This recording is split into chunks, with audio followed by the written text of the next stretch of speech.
খালেদা জিয়া বাংলাদেশের একজন প্রভাবশালী রাজনীতিবিদ এবং সাবেক প্রধানমন্ত্রী। তিনি ছিলেন বাংলাদেশ জাতীয়তাবাদী দল এর চেয়ারপারসন এবং প্রয়াত রাষ্ট্রপতি জিয়াউর রহমানের স্ত্রী। তার সম্পর্কে মূলচায়ন মানুষের রাজনৈতিক দৃষ্টিভঙ্গি অনুযায়ী ভিন্ন হতে পারে, তবে ইতিহাস ও বাস্তবতার আলোকে সংক্ষেপে কিছু মূল তথ্য দেওয়া হলো।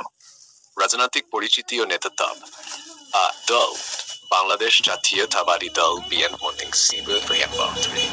তিনি 3 বার বাংলাদেশের প্রধানমন্ত্রী ছিলেন এবং বাংলাদেশের প্রথম নারী প্রধানমন্ত্রী। রাজনীতিতে আগমন। স্বামীর মৃত্যুর পর রাজনীতির সংগীতে সক্রিয় হন এবং দ্রুত দলের নেতৃত্বে উঠে আসেন। ইতিবাচক দিক। গণতন্ত্র পুনরুদ্ধারে ভূমিকা। 2017 সালে স্বৈর শাসন পতনে আওয়ামী লীগ সহ অন্যান্য দলের সঙ্গে আন্দোলনে সক্রিয় ভূমিকা রাখেন। নারী নেতৃত্বের প্রতীক। তিনি একজন প্রভাবশালী নারী নেত্রী হিসেবে আন্তর্জাতিক পরিসরে স্বীকৃতি পেয়েছেন।